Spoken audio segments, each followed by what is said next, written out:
మత్తయి సువార్త 10వ అధ్యాయము 2-3 వచనాలు చదువుతున్నాం. మత్తయి సువార్త 10వ అధ్యాయము 2-3 వచనాలు.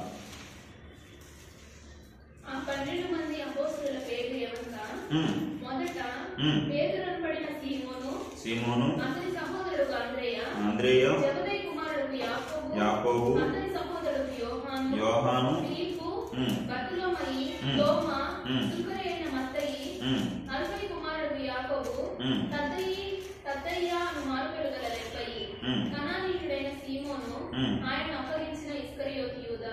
ఆమేన్. హల్లెలూయా. ఇక్కడ 12 మంది శిష్యులు మనం చూస్తున్నాం. యేసుక్రీస్తుకి ఎంతమంది శిష్యులు? 12 మంది శిష్యులు. అందులో అంటే ఇప్పుడు ప్రారంభంలో రాయబడింది కాబట్టి ఇస్కరియోతు యూదా పేరు కూడా రాయబడింది. ఇస్కరియోతు యూదా కూడా ఫస్ట్ లో ప్రారంభంలో యేసుక్రీస్తు శిష్యుడుగా ఉన్నాడు 12 మంది శిష్యుల్లో. ఆ తర్వాత ఏం చేశాడు? మిగిలిన వాళ్ళు యేసుక్రీస్తుని నమ్ముకుంటే ఈ వ్యక్తి యేసుక్రీస్తుని నమ్ముకున్నాడు. యేసుక్రీస్తుని 30 వెండి నాణ్యాలకు అమ్మి వేయడం వల్ల నేను తప్పు చేశాను, పాపం చేశానని తెలుసుకొని పశ్చాత్తాపడి దేవుని దగ్గర పాపాలు ఒప్పుకోకుండా పోయేసి ఉరి పెట్టుకొని చనిపోయి పాతాళానికి వెళ్ళిపోయాడు. ఆ స్థానాన్ని పోగొట్టుకున్నాడు. ఆ స్థానంలో ఎవరు వచ్చారు తర్వాత అపోస్తల కార్యాల్లో? మనకి ఐడియా ఉందా? ఆ 12 మందిలో 12వ వాడు ఎవరు చేర్చబడ్డాడు? మళ్ళా మత్తీయ. ఎవరినైనా మత్తీయ అనే వ్యక్తి చేర్చబడ్డాడు. కాబట్టి ఈ 12 మంది అపోస్తుల్లో మనం అందరి గురించి చూడడం కుదరదు, కానీ అందరూ కూడా గొప్పగా దేవుని కొరకు బ్రతికిన వారు, చివరిలో అపసాక్షులు అయిపోయారు 12 మంది శిష్యులు కూడా. కాబట్టి వాళ్ళ గురించి అందరి గురించి చూడడం కుదరదు కనుక వీళ్ళలో ఒక ప్రాముఖ్యమైన ఒక వ్యక్తి గురించి మనం ఆలోచించి మనం వాక్యాంశాన్ని ధ్యానిద్దాం. ఈరోజు మనం చూడబోతున్న ఆ వ్యక్తి ఎవరంటే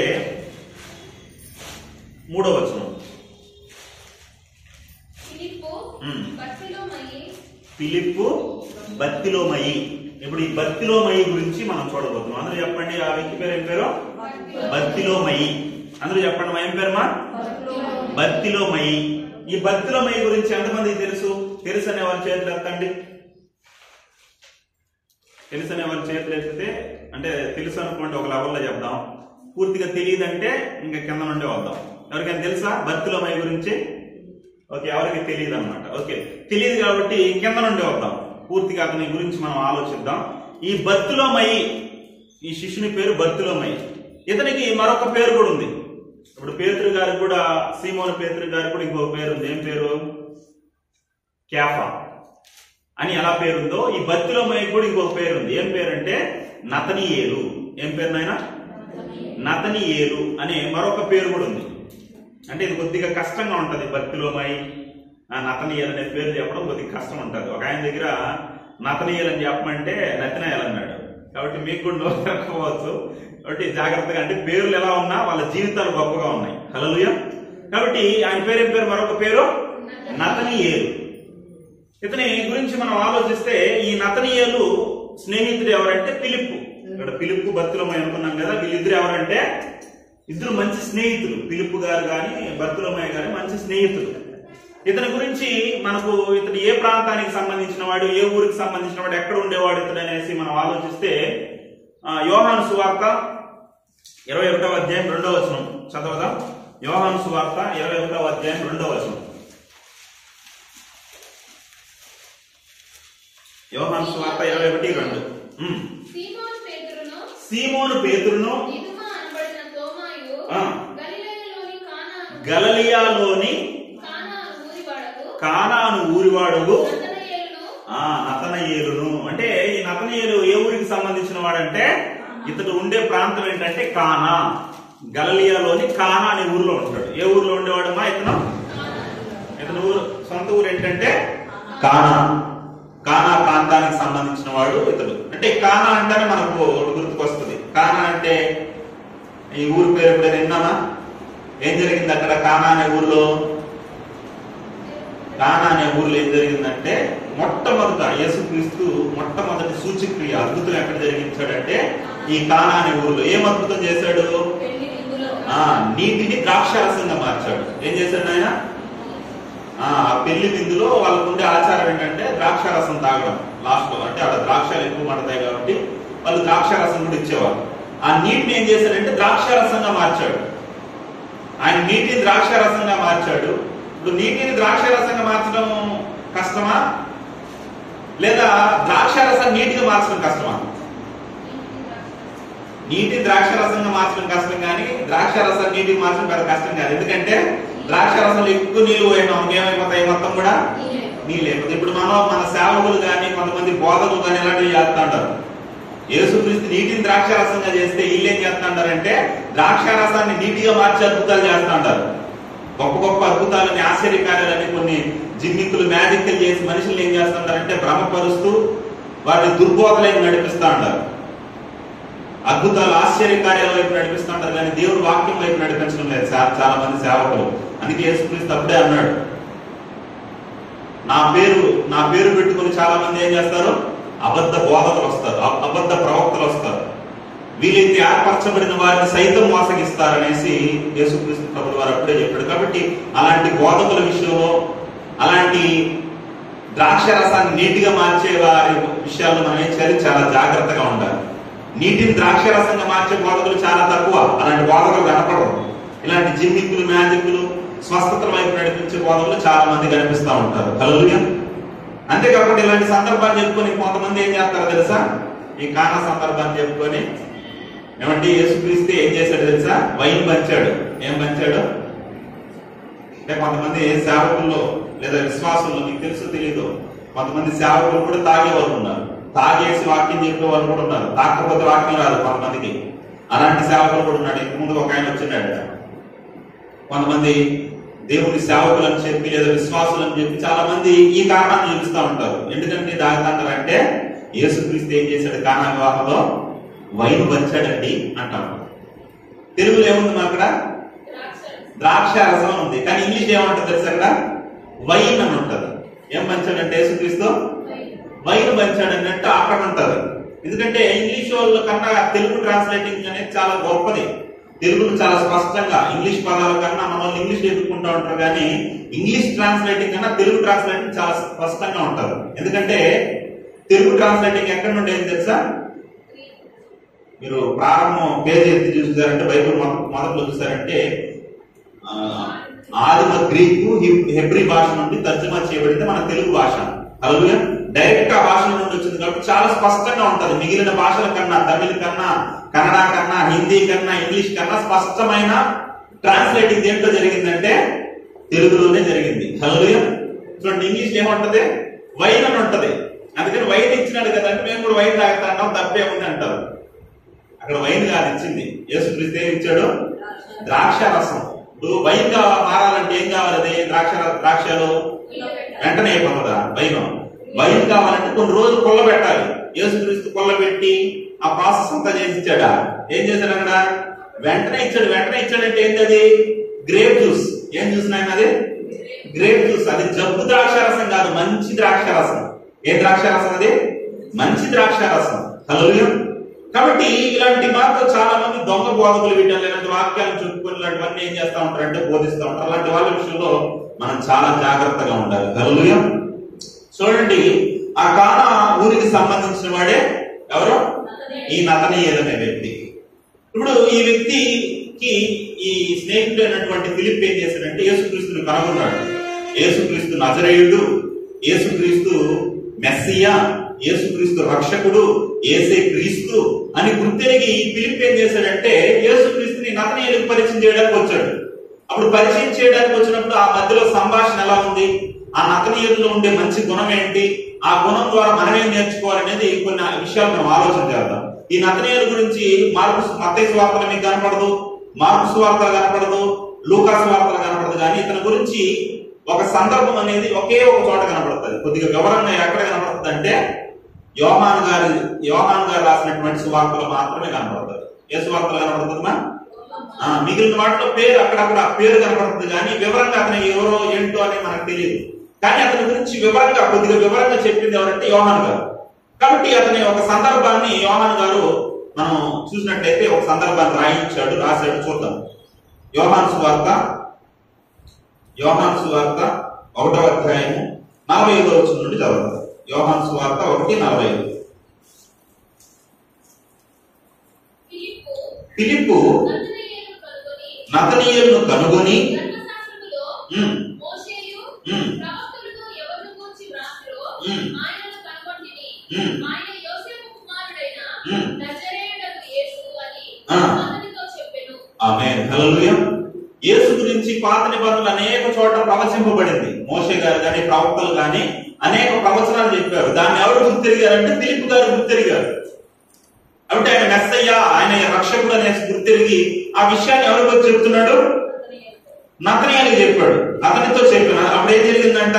46వ వచనం. అందుకు నతనీయులు నతనీయులు అంటాడంటే ఏమంటాడు? నజరేతులో నుండి మంచిది ఏదైనా రాగలదా? యేసుక్రీస్తు పుట్టినప్పుడు ఎక్కడ పుట్టాడుమా? ఎక్కడ పుట్టాడు? బెత్లెహేంలో పుట్టాడు. బెత్లెహేంలో పుట్టిన తర్వాత హేరోదు అతను యేసుక్రీస్తుని చంపుతాడనే ఒక సమాచారం వాళ్ళు తెలుసుకుని ఐగుప్తుకి వెళ్ళిపోవడం. ఐగుప్తు నుండి మరలా ఎక్కడికి వచ్చారు తెలుసా వాళ్ళు? నజరేతుకు వచ్చాడు. 37 ఏళ్ల వరకు ఆయన ఎక్కడ ఉన్నాడు తెలుసు? యేసుక్రీస్తు నజరేతులో ఉన్నాడు. చాలా మంది మూర్ఖులు మత్స్యాంతస్వాదులు, కొంతమంది చరిత్రహీనులు ఏం మాట్లాడుతూ ఉంటారంటే యేసుక్రీస్తు మన ఇండియాకి వచ్చేసాడు, కాశ్మీర్కి వచ్చి ఏం చేసుకున్నాడంటే ఈ బౌద్ధుల దగ్గర ఏం చేశాడంటే జ్ఞానాన్ని నేర్చుకున్నాడు, వాళ్ళ దగ్గర జ్ఞానాన్ని నేర్చుకుని అక్కడ చెప్పాడని చెప్తా ఉంటారు. కాబట్టి ఆయన అసలు ఇండియాకి వచ్చే పరిస్థితి లేదు. ఎందుకంటే ఆయన ఎక్కడున్నాడంటే అంటే ఈ 12వ ఏట నుండి 30వ ఏట వరకు ఎక్కడున్నాడు ఆ హిస్టరీ అనేది కొద్దిగా తెలియదు, బైబిల్లో రాయబడాల. అందుకనేసి వాళ్ళు ఏమనుకున్నారంటే మన ఇండియాకి వచ్చేటువంటి చరిత్ర పుస్తకాలు రాసుకున్నారు. కానీ బైబిల్లో స్పష్టంగా ఎక్కడున్నాడో మాత్రం రాయబడింది. ఎక్కడున్నాడు తెలుసు? ఆయన 30 ఏళ్ల వరకు నజరేతులో ఉన్నాడు. ఎక్కడున్నాడు ఆయన? నజరేతులో ఉన్నాడు. బాప్తిసం తీసుకునేటప్పుడు కూడా నజరేతు నుండి ఆయన వచ్చి బాప్తిసం తీసుకున్నాడు అని ఉంటది. కాబట్టి ఆయన 12 ఏట కూడా మరలా నజరేతుకి వెళ్ళినట్టు అక్కడ తల్లిదండ్రులు లోబడి ఉన్నట్టు మనకు కనబడుతుంది. కాబట్టి ఆయన 30 ఏట వరకు ఎక్కడున్నాడు? ఏ ప్రాంతంలో ఉన్నాడు? నజరేతులో ఉన్నాడు. కాబట్టి నజరేతులో పెరిగాడు కనుక ఆయన ఏమని పిలువబడ్డాడు తెలుసా? నజరేయుడు అని పిలువబడ్డాడు. అందుకే చాలా చోట్ల నజరేయుడైన యేసు అని గుడ్డి భిక్షకులు వీళ్ళందరూ పిలిచినట్టు మనకు కనపడతారు. అంటే ఇక్కడ నజరేత్ అనే ప్రాంతంలో ఉన్నాడు. ఓకే, ఇప్పుడు ఈ ప్రాంతం పేరు చెప్పిన వెంటనే ఈ నతనీయులు ఏమంటాడు? నజరేతు నుండి ఏదైనా మంచిది రాగలదా అంటాడు. ఎందుకని? ఇతడు గలిలయలోని కానాకు సంబంధించిన వాడు, కానా ప్రాంతానికి సంబంధించిన వాడు. ఈ గలిలయలో ఉన్నవారు కావచ్చు, కానాలో ఉన్నవారు కావచ్చు, ఈ నజరేత్ అనే దాన్ని అది ఒక చిన్న పల్లె లాంటిది. దాన్ని చూసి ఏమనుకునే వాళ్ళంటే ఆ పల్లెలు ఆ నజరేత్ అనేది చాలా చెడిపోయిన ప్రాంతం. ఆ ప్రాంతంలో ఎలాంటి వాళ్ళు అంటారంటే చదువు రాని వారు ఉంటారు, అజ్ఞానులు ఉంటారు, జ్ఞానం లేని వాళ్ళు ఉంటారు, ఆ ప్రాంతంలో మూర్ఖులు ఉంటారు, ఆ ప్రాంతంలో మొరటోళ్ళు ఉంటారు, వాళ్ళు మాట వినరు, వాళ్ళు చెడిపోయిన జనాంగం ఆ ప్రాంతంలో ఉండే వాళ్ళు అన్నట్టు ఆ ఏరియాని కొద్దిగా తక్కువ అంచనా వేసేవాళ్ళు మిగిలిన వాళ్ళందరూ. ఎందుకంటే అక్కడ ఉండే వాళ్ళు కూడా అలాంటి వాళ్ళే. నజరేత్ అంటేనే ఒక మూర్ఖులు ఉండే ప్రాంతం, మూడులు ఉండే ప్రాంతం అనేటట్టు ఉండేది. ఇప్పుడు ఆ ప్రాంతం నుండి ఎవరు వచ్చారనేసి ఫిలిప్ చెప్తాడు? మెస్సీ వచ్చినాడు, రక్షకుడు వచ్చినాడు అని చెప్తా అంటే నతనీయులకు నమ్మబుద్ధి కాదు. అందుకని నతనీయులు ఏమంటున్నాడంటే నజరేతులో నుండి ఏదైనా మంచిది రాగలదా? అంతే కదా. ఇప్పుడు మీరు ట్రైన్ లో పోతా అంటారు, ట్రైన్ లో పోతా అంటే ఎవరో పరిచయం అన్నారు, చాలా మంచి వ్యక్తిగా ఉన్నాడు. సార్ ఎవరు సార్, మీరు ఏం పని చేస్తారు సార్ అని మీరు పరిచయం చేసుకున్నారు. అదేమంటాడంటే సార్ నేను ఎస్ఐగా పలానా చోట పని చేస్తాను అన్నాడు. ఎస్ఐ మీరు? సార్ ఎక్కడ సార్, మీరు ఏ ఊరు మీది అన్నారు. నాదే సార్ స్టోర్పురం సార్ అన్నాడు. ఏమన్నాడు? స్టోర్పురం సార్ అన్నారు. అప్పుడు మీరేమనుకుంటారు? స్టోర్పురం అంటే ఏంటి? బాగా ఫేమస్ దొంగలుండే ఏరియా, అది దొంగలుండే ప్రాంతం. అంటే ఆ స్టోర్పురం అనేది ఎంత ఫేమస్ గా ఉంటదంటే ఆ రాష్ట్రపతికి ముందుగానే లెటర్ రాసి మీ దాంట్లో ప్రధానమంత్రికి లెటర్ రాసి పలానా వస్తువు నేను దొంగతనం చేస్తానని లెటర్ రాసి మళ్ళీ వెళ్ళి దాన్ని దొంగతనం చేసి వచ్చేవాళ్ళు. అంత గొప్ప దొంగలు ఉండే ప్రాంతంగా ఆ స్టోర్పురం అనేది చాలా ప్రఖ్యాతి గాంచింది. ఇప్పుడు ఆ స్టోర్పురంలో నుండి ఎవరు వచ్చారంటున్నాడు ఆయన? ఎస్ఐ నేనంటే మనకు ఆశ్చర్యమే కాదు. స్టోర్పురంలో నుండి పోలీసు అవుతాడా? దొంగలు ఉండే ప్రాంతం నుండి పోలీసు అయ్యారు మీరు అని ఆశ్చర్యపడతారు. అలానే ఇప్పుడు నజరేత్ అంటే చెడిపోయిన పట్టణం. ఆ పట్టణంలో మీరు ఒక వ్యక్తి వస్తాడా, మంచివాడు వస్తాడా, మెస్సీ వస్తాడా అని నమ్మబుద్ధి కాల. ఎవరికి? నతనీయులకు నమ్మబుద్ధి కాల. అందుకే ఏమంటారంటే నజరేతులో నుండి మంచిది ఏదైనా రాగలదా అన్నాడు. అప్పుడు యేసుక్రీస్తు ఏమన్నాడు? అక్కడ ఏం జరిగింది సంభాషణ చూడండి. అమ్మా అది 46 వచనం కదా. అందుకు నతనయేలు నజరేతులో నుండి మంచిదేదైనా రాగలదా అని అతన్ని అడుగగా వచ్చి చూడమని ఫిలిప్పు అతనితో అనెను. ఆమేన్. హల్లెలూయా. ఏమంటాడు? వచ్చి చూడయ్యా నువ్వు. ఫిలిప్పు ఏమంటాడు? వచ్చి చూడు నువ్వు. నేను చెప్తే నువ్వు వినవు కదా, నువ్వే వచ్చి చూడు. హల్లెలూయా. మనం కూడా ఏం చెప్పాలి? వచ్చి చూడయ్యా యేసుక్రీస్తు మహిమను, యేసుక్రీస్తు యొక్క గొప్పతనాన్ని వచ్చి చూడు. మందిరంలోకి రా, వచ్చి చూడు, ఆయన గొప్పతనం నీకు అర్థం అవుతుంది అని చెప్పాలి. ఫిలిప్పు కూడా చెప్పాడు వచ్చి చూడమని. కొంతమందికి మనం కూడా చెప్తాం, కొన్ని సందర్భాల్లో వచ్చి చూడమన్నాం అనుకో, వాళ్ళే మాట్లాడతారంటే ఎగతాళిగా మాట్లాడచ్చు. ఏది వచ్చి చూసేది? నాకు ఆ దేవునితో పనిలే, ఆ నల్లట పుస్తకం నేను చదువుకోవాలా అనేవాళ్ళు చాలా మంది. హల్లెలూయా. కొంతమంది చెప్పాం అనుకో, ఆ నల్లట పుస్తకంలో ఏముంటదయ్యా అంటా ఉంటారు. ఇది నల్లట పుస్తకమే కావచ్చు, ఏముందమ్మా దీని మీద చాలా మందికి అర్థం కాదు. దీని మ్యాటర్ అనేది అర్థం కాదు. ఎత్తు చూపించండి బైబిల్ని, మామూలు బైబిల్ ఎత్తు చూపించండి. ఏముంది? అట్ట ఎలా ఉందమ్మా? నల్లగా ఉంది. కానీ వీళ్ళకి తెలియని విషయం ఏంటంటే, ఈ నల్లటనే ఓపెన్ చేసాం అనుకో, లోపల ఏముంది? తెల్లగా ఉంది. హల్లెలూయా. అలానే ఈ నల్లట పుస్తకాన్ని చదివిన వాళ్ళ హృదయాలు ఏమైనాయి? తెల్లగా మార్చబడ్డాయి. నల్లట్ట నల్లట్ట అనద్దు అరే నాన్న, మీరిద్దరు అటు ఇద్దరు దూరం దూరం వెళ్ళిపోండి. అన్న కాకపోరు ఈ పక్క కూర్చోండి. నాన్న నువ్వు కూడా ఎట్టు వచ్చారా? అడిగి పలాసు ఎట్టు వచ్చామా?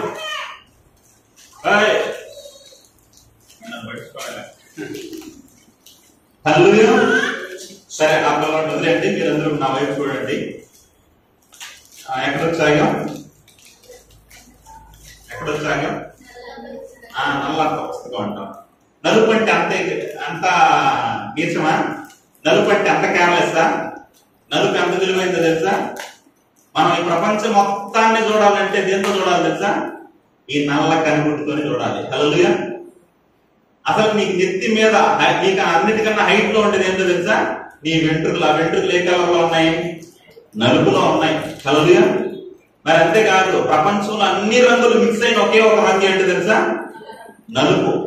నలుపులోనే అన్ని రంగులు ఉంటాయి. మీరు ఏ రంగు అయినా సరే దేంట్లో ఉంటుందంటే ఖచ్చితంగా మీరు రంగులన్నీ ఒక్కొక్క రంగు తీసుకుంటే వెళ్ళిపోండి. అన్ని రంగులు కలిసి చివరికి ఏ రంగు అవుతుంది తెలుసా? నలుపు రంగు. నలుపు రంగులు అన్ని రంగులు ఉంటాయి.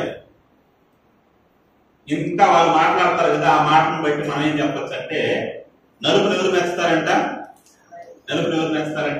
వాళ్ళ దేవుడే వేస్తాడు. హల్లెలూయా. అంత గొప్పది నలుపు. ఆ నలుపుని కించపరిచి మాట్లాడుతూ ఉంటారు. ఈ నలుపుని ఓపెన్ చేస్తే అర్థమవుతుంది దాంట్లో ఎంత గొప్ప విషయాలు ఉన్నాయో. హల్లెలూయా. కాబట్టి సత్యాన్వేషణ చేయాలి, వచ్చి చూడమని చెప్పాలి. నిజంగా ఈ నతనీయులు ఎలాంటి వాడు అంటే సత్యాన్వేషణ చేసేవాడు. వచ్చి చూడమంటే నేనేందో చూసి నాకు అవసరం లేదు దేవుడు అల్లా. సత్యాన్వేషిగా ఉన్నాడు ఈ నతనీయులు. ప్రతి ఒక్కరు సత్యాన్వేషణ చేయాలి. క్రైస్తవుడు అంటే ఎవరినైనా సత్యాన్వేషి, సత్యాన్ని అన్వేషించేవాడే క్రైస్తవుడు. పుట్టుకతో మా తల్లిదండ్రుల పితరులు వాళ్ళు క్రైస్తవుడు కాబట్టి నేను క్రైస్తవుడు అది కాదు. క్రైస్తవుడు అంటే అర్థం ఏంటంటే సత్యాన్ని అన్వేషణ చేసేవాడు. హల్లెలూయా. ఇప్పుడున్న మీరందరూ ఎవరు తెలుసా? నేను చెప్పగలను, నా ఆలోచన ఏంటంటే మీరందరూ కూడా సత్యాన్వేషులే. మీరందరూ సత్యాన్ని అన్వేషణ చేశారు కాబట్టి యేసుక్రీస్తు దగ్గరికి రాగలిగారు. హల్లెలూయా. సత్యాన్ని అన్వేషణ చేయని వాళ్ళు ఎక్కడెక్కడో ఉన్నారు. హల్లెలూయా. కాబట్టి ప్రియమైన దేవుని పిల్లలు సత్యాన్ని అన్వేషణ చేయాలి. చాలా మంది మూర్ఖంగా ఏం మాట్లాడతారంటే చెప్తా అంటే కూడా వినరు, వినడానికి కూడా బుద్ధి అయితే వాళ్ళకి. వినకపోతే నీకు ఎలా అర్థం అవుతుంది సత్యం? అన్ని వినాలి. అన్ని విన్నప్పుడు దాంట్లో ఏది సత్యం నీకు అర్థం అవుతుంది. నేను వినండి, నాకు అవసరం లేదండి అనే చోరు మూసుకుంటే నీకు సత్యం ఎలా అర్థం అవుతుంది? ఇప్పుడు ఉదాహరణకి ఎగ్జాంపుల్ కి మీ నాన్న ఎవరో నీకు తెలియాలని ఏం చేయాలి తెలుసా? నువ్వు వినాలి లేదా? పరిచయం చేయాలి లేదా? ఇప్పుడు నాన్న అంటే ఎవరు డైరెక్ట్ మనకు తెలిసిపోతుందమ్మా. ఎవరు పరిచయం చేస్తారు? ఎవరు చెప్తారు నాన్న గురించి? అమ్మ చెప్తారు. మీ నాన్నను డాడీ అని చెప్పేం చేస్తుంది అమ్మ? పరిచయం చేస్తుంది నాన్నని. అసలు అమ్మ కూడా ఏం చేసుకోవాలి తెలుసా? మనకు పరిచయం చేసుకోవాల్సిందే. అమ్మ ఎవరో కూడా మనం పుట్టిన తర్వాత అమ్మ ఎవరో కూడా మనకు తెలియదు. అమ్మే పరిచయం చేసుకుంటది. అమ్మ అనేసి పరిచయం చేసుకుంటది. అమ్మనే నువ్వు పరిచయం చేసుకోవాలి, నాన్ననే నువ్వు పరిచయం చేసుకోవాలి. వింటే కానీ నీకు తెలియడం లేదు. కాబట్టి దేవుడి గురించి కూడా ఏం చేయాలో అమ్మ గురించి నాన్న గురించి వింటే ఎలా తెలుసుకున్నావో, పరిచయం ఎలా చేసుకున్నావు, అలానే దేవుడి గురించి కూడా ఏం చేయాలో వినాలి, పరిచయం చేసుకోవాలి, సత్యాన్వేషణ చేయాలి. హల్లెలూయా. ఇలా చేయకుండా చాలా మంది అజ్ఞానిగా ఉంటారు. అలాంటి అజ్ఞాని కాదు, సత్యాన్వేషి. సత్యాన్వేషణ పేరు పెట్టుకుంటారు, ఒక సత్యాన్వేషణ ఉండదు. కానీ నిజమైన సత్యాన్వేషణ ఎవరంటే ఈ నతనీయుడు. హల్లెలూయా. వచ్చి చూడమంటే ఏం చేశాడు తెలుసా? వచ్చాడు నిజంగానే. వచ్చినప్పుడు అక్కడ ఏం జరిగిందో చూడండి, ఆ సందర్భం చదవండి మరలా. అందుకు నతనీయుడు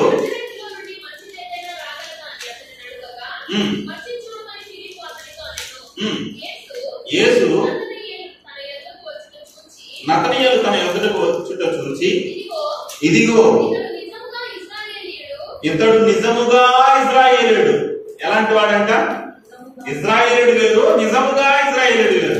ఏమంటాడు యేసుక్రీస్తు? ఇతడు నిజముగా ఇశ్రాయేలీయుడు. నువ్వు క్రైస్తవుడుగా, నిజముగా క్రైస్తవుడుగా. హల్లెలూయా. ఇశ్రాయేలుడు ఉన్నాడు, నిజమైన ఇశ్రాయేలుడు ఉన్నాడు. క్రైస్తవుడు ఉన్నాడు, నిజమైన క్రైస్తవుడు ఉన్నాడు. నువ్వు క్రైస్తవుడుగా, నిజమైన క్రైస్తవుడుగా. యేసుక్రీస్తు నుండి చూసి ఇలా ఈ మాట చెప్పగలడా? నువ్వు నిజంగా క్రైస్తవుడివి అని చెప్పగలడా? క్రైస్తవులు దొంగ క్రైస్తవులు ఉన్నారు, మోసపరిచే క్రైస్తవులు ఉన్నారు, అబద్ధ క్రైస్తవులు ఉన్నారు. కాబట్టి మనం ఎలా ఉండాలంటే నిజమైన క్రైస్తవులుగా ఉండాలి. నిజంగా ఇశ్రాయేలుడు అంట. నిజంగా ఇశ్రాయేలుడు అంటే, నిజంగా ఇశ్రాయేలుడు అంటే అతను ఏముంది చూడండి, కింద ఏమంటున్నాడు? ఇతనిలో ఏ కపటము లేదని అతని గూర్చి చెప్తున్నాడంట. హల్లెలూయా.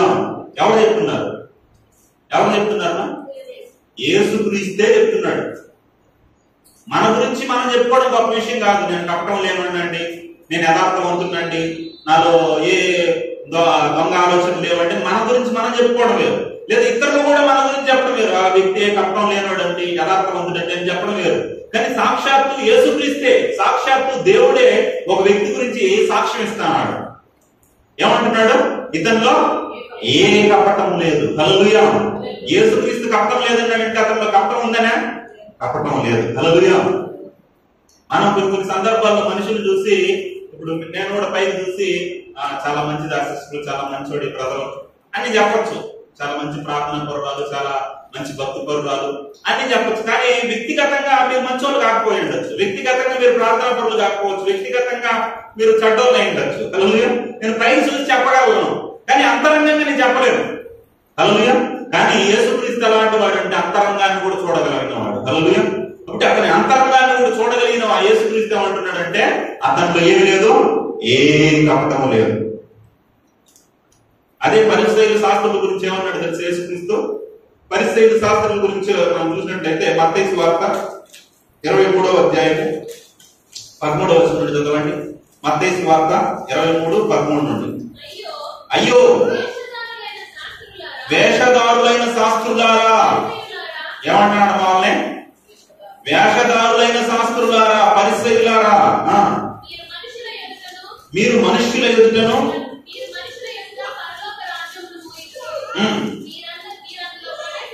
మీరు అందులో ప్రవేశింపరు, మీరు ప్రవేశించరు, మీరు ఏం చేయరు, ప్రవేశించే వాళ్ళు కూడా ప్రవేశపెట్టరు. చూడండి, ఇది వేషధారులు అన్నమాట. వీళ్ళలో కపటం, అసూయ, ద్వేషం, కక్షలు, కార్పణ్యాలు అన్నీ ఉంటాయి వీళ్ళలో. నతనీయులు కపటము లేని వాడైతే వీళ్ళు కపటం కలిగిన వాళ్ళుగా ఉన్నారు. వీళ్ళు పోరాట పరలోకానికి పోయే వాళ్ళు కూడా ఏం చేస్తారు, అడ్డుకుంటారు. ఒకసారి అంట ఒక వ్యక్తి ఏం చేస్తానంటే వేరే ఫ్రెండ్తో వెళ్ళి ఈ పీతలు పడతా అన్నాడు. ఏం పడతా అన్నా? పీతలు తెలుసు కదా, పీతలు అంటే ఎండ్రకాయలు అంటారు చూడండి. ఎండ్రకాయలు పెట్టి ఒక డబ్బాలు వేస్తా ఉన్నాడంట. వేస్తా ఉంటే ఈ వ్యక్తి ఒడ్డున్న వ్యక్తి అవన్నీ పట్టి వేస్తా ఉంటే ఈ వ్యక్తి అన్నాడు, రే దాని మీద మూత పెట్టకుండా ఏంద్రే ఎండ్రకాయలన్నీ దాన్ని వేస్తా ఉన్నా, మూత పెట్టలేదు, దాన్ని మూత పెట్టాలి కదా అంటే దాన్ని మూత పెట్టాల్సిన అవసరం లేదురా అన్నాడు. ఎందుకు అంటే ఒకసారి దాన్ని చూడు అన్నాడంట. అది చూస్తే ఆ డబ్బాలో పీతలన్నీ ఏం చేస్తాడంటే తెలుసా, ఒక పీత పైకి రావాలని ట్రై చేస్తా ఉన్నాడు. ట్రై చేస్తా ఉంటే ఇంకొక పీత ఏం చేస్తాను తెలుసా, కింద నుండి లాగేస్తుందంట. ఒక పీత పైకి రావాలనుకుంటే ఇంకొక పీత ఏం చేస్తుంది, కిందకి లాగేస్తుంది. కాబట్టి ఆ పీతలు ఎప్పటికీ పైకి రావాలా, ఒక పీత పైకి రావాలనుకుంటే ఏం చేస్తుంది, ఇంకొక పీత కిందకి లాగేస్తుంది. అది అలానే మనలో కూడా కొన్ని పీతలు ఉంటాయన్నమాట. ఇంక మనం ఎదగాలనుకుంటా ఉన్నాం అనుకో, ఒక పీత వెనక్కి లాగేస్తూ ఉంటది. పాస్టర్ అలాంటి వాడు, సేవకుల విశ్వాసాలు అలాంటి వాళ్ళు, వాళ్ళు మా సంఘం మంచిది కాదు, వీళ్ళు మంచిది కాదు, వాళ్ళు మంచిది కాదు, ప్రార్థనకి వెళ్దామన్నారు అనుకో, ఈ రోజు ప్రార్థన కూడా వెళ్ళాం కదరా, ఈ రోజు ప్రార్థనకు అవసరం సినిమాకి వెళ్దాం కదా అనేసి కొన్ని పేర్లు ఏం చేస్తా ఉంటాయి, వెనక్కి లాగేస్తా ఉంటాయి. అలాంటి పేర్లతో చాలా జాగ్రత్తగా ఉండాలి. ఆ పేర్ల గురించి ఏమన్నాడు తెలుసా యేసుక్రీస్తు? ఒక చిన్నవాడిని దేవుని యొద్దకు పోకుండా, నా యొద్దకు రాకుండా ఆటంకపరచువాడు ఏమవుతాడంట? వాడి మెడకు తిరగటి రాయి కట్టబడి వాడు సముద్రంలో పడవేయబడుట వానికి మేలంట. తిరగటి రాయి అంటే తెలుసమ్మా? తెలుసా తిరగటి రాయి అంటే? ఇప్పుడు మనకేం తెలుసు, అన్ని మిక్సీలే. దాన్ని చేస్తే డ్రూర్ డ్రూర్ డ్రూర్ అనేసి అన్ని మిక్సీలే. తిరగటి రాళ్ళంటే ఇలా దాని మధ్యలో వేసి గోధుమలు కానీ వేసి దాన్ని తిప్పేవారు. అది చాలా బరువుగా ఉంటది. ఇప్పుడు ఆ తిరగటి రాయి కట్టబడి మామూలుగా సముద్రంలో పడితే రావడం చాలా కష్టం. ఇప్పుడు వాడి మెడకి ఏం కట్టాలంట? తిరగటి రాయి కట్టి సముద్రంలో పడేయాలంట. సముద్రంలో పడేయడం కూడా అది ఏంటంటే వాడికి అది కూడా మేలంట, అది కూడా బెటర్ వాడికి. ఎవరికి? ఎవడైతే దేవుని యొద్దకు ఒక్క ఆత్మనైనా రాకుండా ఆటంకపరుస్తాడో. ఒక వ్యక్తి చిన్న బిడ్డ దేవుడి మందిరానికి పోవాలనుకుంటే రోజు వద్దు అమ్మనాడు ప్రార్థన పోవద్దా అని ఆటంకపరిస్తే వాడి పరిస్థితి దానికంటే ఘోరం, దానికంటే ప్రమాదం. వాడు అంత డేంజర్ లో ఉన్నాడని చెప్తున్నాడు దేవుడు. హల్లెలూయా. వీళ్ళు అంత ప్రమాదకరమైన వ్యక్తులు ఈ పరిస్థితులు, శాస్త్రులు. కాబట్టి వీళ్ళు పోరు, పరలోకానికి పోయే వాళ్ళని రానివ్వరు అని చెప్తూ ఏమంటున్నాడు కింద? ఇంకా ఏమంటున్నాడు అమ్మా కింద అదే అధ్యాయంలో 23? అయ్యో వేషధారులైన శాస్త్రులారా, పరిసయ్యులారా, ఒకరిని మతములో కలుపుకున్నట్టుకు. యేసుక్రీస్తు మతం కాదు, కానీ వీళ్ళు మతం అనుకుంటున్నారు దాన్ని. అంటే యూదులు కాదా, యోధా మతం అనుకుంటున్నారు. కాబట్టి మతంలో కలుపుకున్నట్టుకు ఏం చేస్తారంటే వీళ్ళు మతంలో కలుపుకున్నట్టు ఏం చేస్తారంట? హల్లెలూయా. చూడండి ప్రియమైన దేవుని పిల్లారా, మతం కాదు. చాలా మంది క్రైస్తవత్వం అంటే మతం అనుకుంటారు. మతం అంటే అర్థం ఏంటంటే, మతం అంటే మనిషి మట్టి మెదడులో నుండి వచ్చిన ఇదే మతం. మతం అంటే మనిషి మెదడులో నుండి వచ్చింది మతం. దీనికి ఏముంటాయంటే ఆచారాలు ఉంటాయి, సాంప్రదాయాలు ఉంటాయి, కొన్ని ఇవి ఉంటాయి. కానీ ఇది మతం కాదు. ఇదేంటి? మార్గం. ఇది మతం కాదు, ఇది మార్గం. మనిషి మతిని, స్థితిని, గతిని, పరిస్థితిని మార్చే మార్గం ఇది. హల్లెలూయా. కాబట్టి మతంలో మార్చాలని చాలా మంది ట్రై చేస్తుంటారు. మన క్రైస్తవత్వంలో కూడా ఏం చేస్తారంటే అద్భుతాలు చేసి, స్వస్థతలు చేసి, అవి చేసి, ఇవి చేసి చాలా మంది కొన్ని. ఇప్పుడు మన సంఘం తక్కువ ఉంది కానీ ఇప్పుడు అదే అద్భుతాలు, స్వస్థతలు ఆ తలకాయ మీద నెట్టేస్తే వెనకాల పడిపోతా, నీళ్ళు జరిగితే ఎగరేస్తా, ఆ అద్భుతాలు జరిగిపోతా నేనేమి చెప్పాం అనుకో, మన సంఘం ఇంకా ఇలా ఉండదు, తొక్కుకుంటూ వస్తారనమాట. హల్లెలూయా. అలాంటి సంఘంలో జనాభా ఎక్కువ ఉంటారు. వాక్యం ప్రకటింపబడే సంఘంలో ఎంతమంది ఉండరు. హల్లెలూయా. ప్రియమైన దేవుని పిల్లరా, మీరు స్వస్థత కోసమో లేకపోతే ఈ భౌతికమైన వాటి కోసం వెళ్ళారు అనుకోండి, అవి తాత్కాలికమైన 60-70 సంవత్సరాలకి పనికి వస్తుంది. రోగం ఏంటంటే రోగం రాదమ్మా, రోగం రాదా? ఈ రోగం పోతే ఇంకొక రోగం వస్తుంది. దానికోసంగా దేవుని దగ్గరికి పోవాల్సింది పరలోకం కోసం. హల్లెలూయా. కాబట్టి వాక్యం ప్రకటించే సంఘంలో మనం స్థిరపరచబడాలి. చూడండి వీళ్ళు అలా చేస్తున్నారనేసి వీళ్ళు వేషధారులు, కపటమైన మనస్తత్వం కలిగిన వారని చెప్తున్నాడు. కానీ అలాంటి కపటం ఎవరిలో లేదు, ఎవరిలో లేదుమా? నతనీయుల్లో లేదు. హల్లెలూయా. కపటము లేని వారిలో ఉండాలి. మనమందరం ఎలా ఉండాలి ఆయన? కపటము లేని వారిని దేవుడు ఇష్టపడతాడు. అందుకే కీర్తనల గ్రంథము 32వ కీర్తన 1వ వచనం చదవండి. 32వ కీర్తన 1-2 వచనాలు. తన అతిక్రమమునకు పరిహారం పొందినవాడు,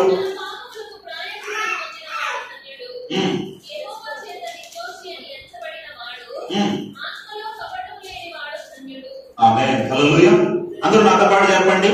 తన అతిక్రమములకు పరిహారం పొందినవాడు, తన పాపములకు ప్రాయశ్చిత్తం పొందినవాడు ధన్యుడు. యెహోవా చేత నిర్దోషి అని ఎంచబడిన వాడు, ఆత్మలో కపటము లేనివాడు ధన్యుడు. కాబట్టి నతనీయుడు ఎవరంటే ధన్యుడు. ఎందుకంటే అతను ఆత్మలో కపటం లేదు, కపటము లేని మనస్తత్వం కలిగిన వాడు. ఒక ధన్యుడైన వ్యక్తి ఎవరంటే ఈ నతనీయులు. మీలో కూడా కపటం లేకపోతే మీరు ధన్యులు. హల్లెలూయా. మీరు ఏ పని చేసినా, దేవుని సేవ కానీ, దేవుని పరిచయంలో కానీ, ఏ పని అయినా చేస్తున్నా కానీ కపటంతో చేయకూడదు, యథార్థమైన మనసుతో చేయాలి. చాలా మంది దేవుని సేవ చేసినా, లేకపోతే లేదా పని చేస్తున్నా, లేకపోతే ఏదైనా చేస్తున్నా ఏదో ఆలోచనతో దుర్బుద్ధితో చేస్తున్నారు. అలా కాదు. మనం ఏం చేయాలంటే కపటము లేని మనస్తత్వంతో చేయాలి, యథార్థంగా చేయాలి. హల్లెలూయా. అలా ఈ నతనీయులు ఎలా ఉన్నాడు? ఆయన ఆత్మలో కపటము లేనివాడుగా ఉన్నాడు. హల్లెలూయా. చదవండి ఇంకా కిందకి 47-48 వచనాలు. నీవు నన్ను ఎలా ఎరుగుదువని ఏమంటాడు నతనీయులు? అయ్యా నన్ను నువ్వు ఎలా ఎరుగుదువు, నేను నీకు ఎలా తెలుసు అని అంటున్నాడు. బిడ్డ గురించి తల్లికి చెప్పాలా? గొర్రె గురించి కాపరికి చెప్పాలా? మీకు తెలుసో తెలీదు, గొర్రెలన్నీ ఒకే రకంగా ఉంటాయి. చూసేదానికి గొర్రెలన్నీ ఒకే రకంగా ఉంటాయి. మీరు ఒక గొర్రెని చూపించి గుర్తు పెట్టుకోమనేసి 100 గొర్రెలు వదిలేదాం అనుకో, కొద్దిసేపు తర్వాత గొర్రెని గుర్తుపట్టడం మీకు చాలా కష్టం. అదే కాపరికి, గొర్రెలు మామూలుగా మేపుతా ఉండే కాపరికి అతని గొర్రెని 100,000 గొర్రెలు వదిలేనా ఈజీగా కనిపెట్టేయగలరు. అంత టాలెంట్ ఉంటుంది కాపరికి. అలానే యేసుక్రీస్తు ఎవరంటే కాపరి. ఆయన నీ గురించి చెప్పాలా? ఆయన నీ గురించి ఎరగడా?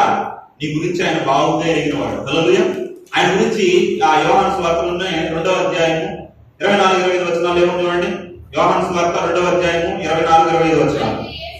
అయితే యేసు అందరినీ ఎరిగినవాడు కనుక, ఆయన అందరినీ ఎరిగినవాడు. ఆయన అందరినీ కాదు, అందరినీ ఎరిగినవాడు. మీ అందరి గురించి ఆయనకు తెలుసు. హల్లెలూయా. జక్కయ్య ఎక్కడున్నాడు? చెట్టు మీద ఉన్నాడు. నా గురించి తెలియదులే, ఏదో చూసి చేరిపోదాం అనుకున్నాడు. కానీ చెట్టు కిందకి నేరుగా వచ్చి ఆగేమన్నాడు? జక్కయ్య దిగిరా. ఎరగడమే కాదు, ఆయన పేరు పెట్టి కూడా పిలిచాడు దేవుడు. హల్లెలూయా. పేరు పెట్టి పిలుస్తాడు, జక్కయ్య దిగిరా అంటాడు. నీ పేరు కూడా తెలుసు. ఆకాశంలో నక్షత్రాలని పేరు పెట్టి పిలిచేవాడు ఆయన. నీ పేరు తెలియదానికి, నీ గురించి తెలియదు ఆయనకి. నిన్ను బాగుగా ఎరిగినవాడు. పైనుండి కింద వరకు స్కానింగ్ చేస్తాడు అంతే, ఒకసారి చూశాడంటే. కాబట్టి ఆయన బాగుగా ఎరిగినవాడు. ఇంకేమంటున్నాడు? అందరినీ ఎరిగినవాడు కనుక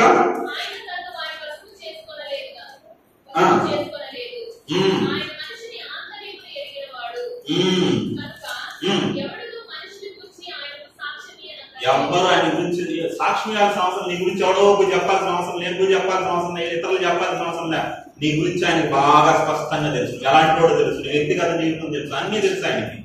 హల్లెలూయా. పలనోడు ప్రార్థనాపరుడా కాదా, పలనోడు భక్తిపరుడా కాదా, పలనోడు యథార్థవంతుడే కాదా, పలనోడు కపటం లేనివాడా కాదా అని స్పష్టంగా ఆయనకు తెలుసు. హల్లెలూయా. కాబట్టి ఈ నతనీయుల గురించి కూడా ఆయన గురించి ఎరిగిన వాడు కనుక చెప్పగలిగాడు. కాబట్టి ఆ మాట అన్న వెంటనే యేసుక్రీస్తు ఏమంటున్నాడు? 48 వచనం చదువునా.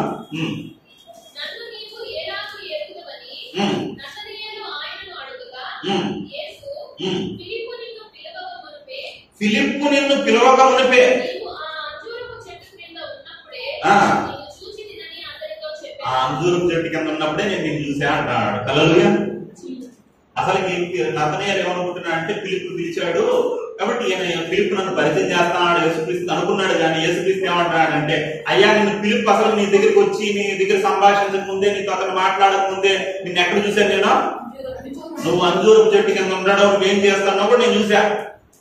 మామూలుగా మన ప్రాంతాల్లో రకరకాల చెట్లు ఉంటాయి, మర్రి చెట్లు, చింత చెట్లు, రకరకాల చెట్లు ఉంటాయి. కానీ ఇజ్రాయెల్ దేశం కింద అన్ని రకాల చెట్లు మనకు కనపడవు. ఉంటే అంజూరపు చెట్లు, ఖర్జూరపు చెట్లు ఇవే అక్కడ ఫేమస్. ఇంకేం చెట్లు మనకు కనపడవు.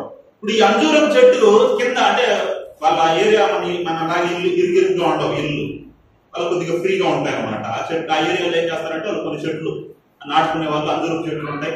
ఆ చెట్టు కింద వాళ్ళు ఏం చేస్తారంటే, యూదులు ఏం చేస్తారంటే వాళ్ళకు ఉండే అలవాటు అంటే రోజు వాళ్ళు ధర్మశాస్త్రాన్ని తీసుకుని పోయి దాని కింద కూర్చొని ధ్యానిస్తారు. నానా రే నీకేం చెప్పినాను నేను,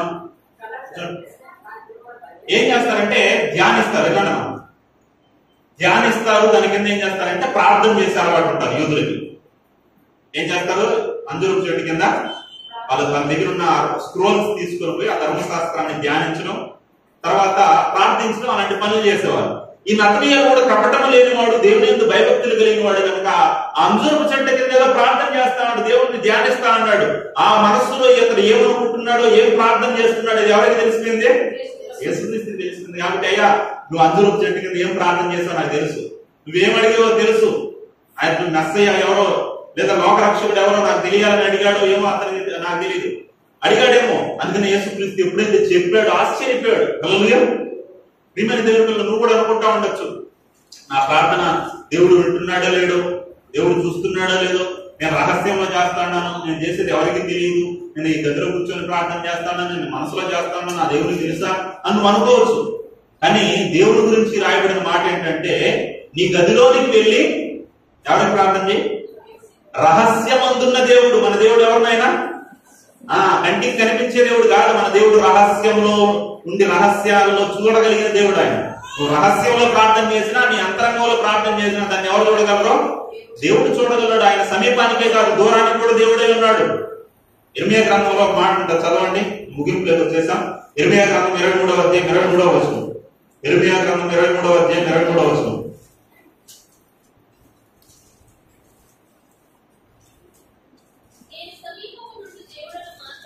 నేను సమీపం నుండి దేవుడు మాత్రమేనా, దూరం నుండి దేవుడు కాదా నేను?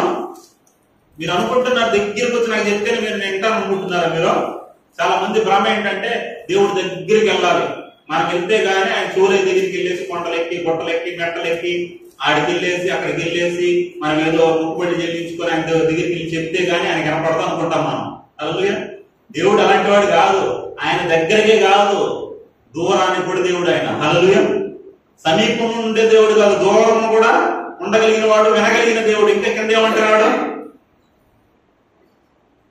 23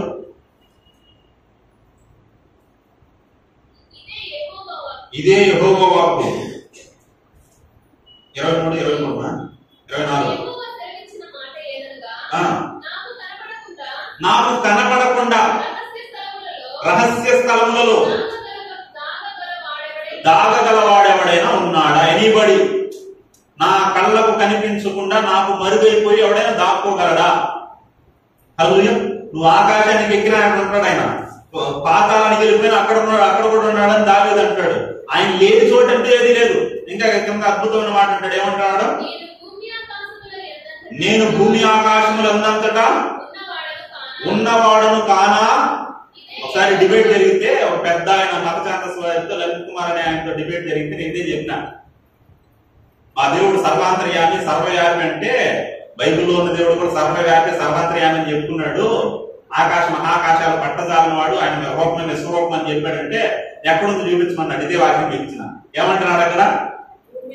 భూమి ఆకాశములందంతటా ఉన్నవాడను కాదా నేను? ఎక్కడెక్కడ ఉన్నాడంట ఆయన? భూమి ఆకాశములందంతటా ఉన్నాడంట ఆయన. అంటే ఆయన ఎవరు? సర్వవ్యాపి సర్వాంతర్యామి. హల్లెలూయా. అన్ని చోట్ల నువ్వు ఎక్కడైనా ప్రార్థన చేయి, ఎక్కడైనా ప్రార్థన చేయి. అడవిలో గుట్టల్లో నీ ఇంట్లో ఎక్కడ ప్రార్థన చేసిన దేవుడు ఏం చేస్తాడు? ఆయన వింటాడు నీ ప్రార్థన. నీ మనస్సు ఎరిగిన వాడు దేవుడు. హల్లెలూయా. ఇప్పుడు నతనీయాలు కూడా ఆశ్చర్యపోతాడు. నేను అక్కడ ప్రార్థన చేసి నేనెలా తెలిసింది? ఆ చెట్టు కింద నేను అలా ప్రార్థన చేసి నేనెలా ఎరిగాడు? నా మనసుని ఆయన ఎలా తెలుసుకున్నాడు? నేను నతనీయాలు ఆశ్చర్యపోయాడు. నతనీయాలు ఆశ్చర్యపోయి ఏమంటాడు? బోధకుడా. వెంటనే ఏమంటాడు? అయ్యా నువ్వు బోధకుడవి. హల్లెలూయా. బోధకుడా, రబ్బీ అని చెప్తూ ఏమంటున్నాడు? నీవు నిజంగా దేవుని కుమారుడే, నీవు ఇశ్రాయేలు రాజువు.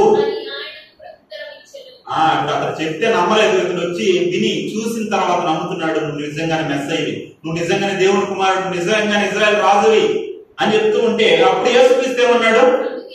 అందుకు యేసు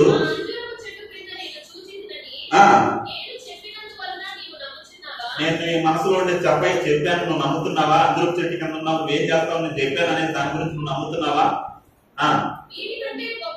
వీటికంటే గొప్ప కార్యాలు, ఇవన్నీ చిన్న చిన్న కార్యాలు, వీటిని మించిన గొప్ప కార్యాలు చూద్దు అని అతనితో చెప్పాను. ఇంకా ఏం చూస్తామని చెప్పాడు?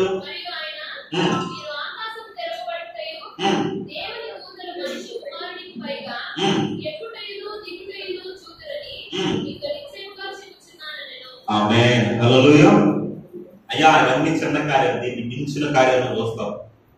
చచ్చిపోయిన వారు లేయడం చూస్తాను, సముద్రం మీద నడవడం చూస్తావు, సముద్రం నాకు లోపడడం చూస్తావు. అంతేకాదు దేవదూతలు నా మీదగా ఎక్కడం దిగడం అంటే పాత నిబంధనకి కొత్త నిబంధనకి 400 సంవత్సరాలు గ్యాప్ వచ్చేసింది. దేవుడు మనుషులతో మాట్లాడడం మానే అన్నాడు. అలా మాట్లాడడం దాన్ని ఏమన్నారంటే చీకటి కాలం అన్నారు, చీకటి యుగం అన్నారు. 400 సంవత్సరాలు గ్యాప్ వచ్చేసింది.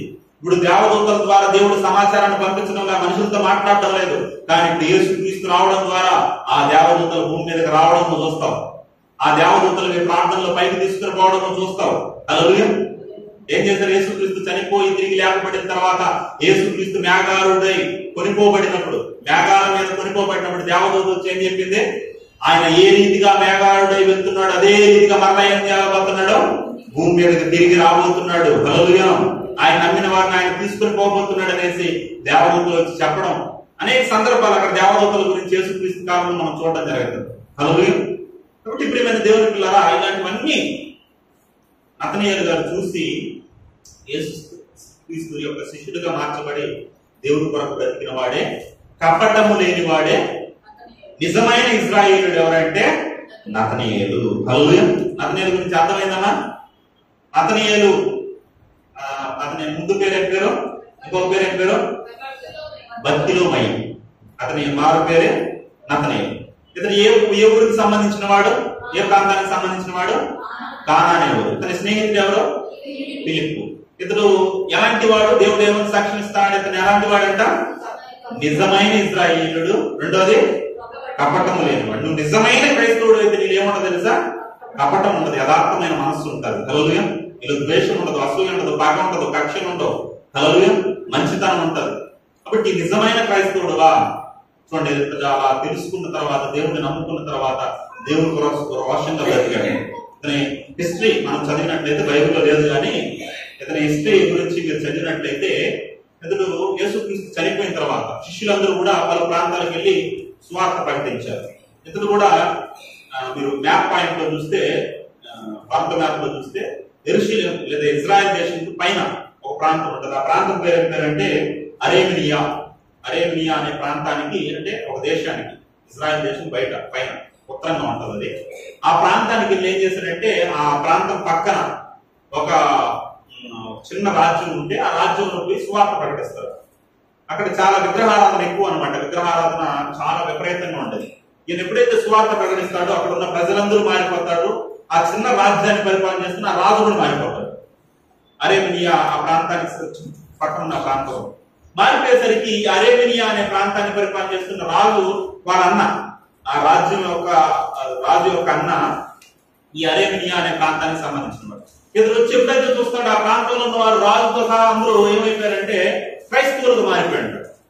మన విగ్రహారాధనని పక్కన పెట్టి ఇతడు క్రైస్తవులుగా మార్చేస్తాడు అనేకులు అనేసి అతను ఏం చేశాడంటే మన మతాన్ని ఇలా వదిలిపెట్టేసి అనేకులు దాంట్లో వెళ్ళిపోతాడు అనేసి ఈ నతనయేలు అనే యేసుక్రీస్తు శిష్యుని ఏం చేశాడంటే ఇతన్ని శిక్షించి ఇతన్ని చంపేయండి అనేసి అతను ఒక చెట్టు కట్టేసి, బతికుండగానే ఒక చెట్టు కట్టేసి ఏం చేశారంటే అతను బతికుండగానే చర్మం వదిలిచేశారు.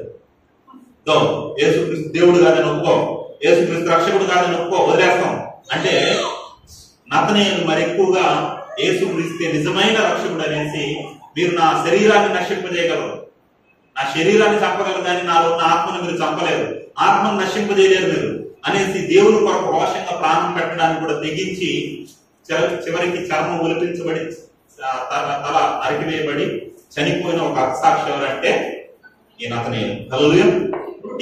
ప్రారంభం నుండి చివరి వరకు దేవుని కొరకు రోషంగా బ్రతికిన ఒక కపటము లేని ఒక నిజమైన ఇశ్రాయేలుడిగా, నిజమైన క్రైస్తవుడుగా మనకు బైబిల్లో కనపడతాడు. హల్లెలూయా. కాబట్టి అటువంటి రీతిగా మనం చూసినటువంటి యేసుక్రీస్తు శిష్యుల్లో చూసినటువంటి ఈ నతనయేలు వలె మనం ఉండడానికి ఒక తీర్మానం మనం తీసుకున్న ప్రియమైన దేవుని పిల్లల వాక్యాన్ని ముగిస్తున్నాను. విన్న మాటలను బట్టి మనమందరూ కూడా కళ్ళు మూసి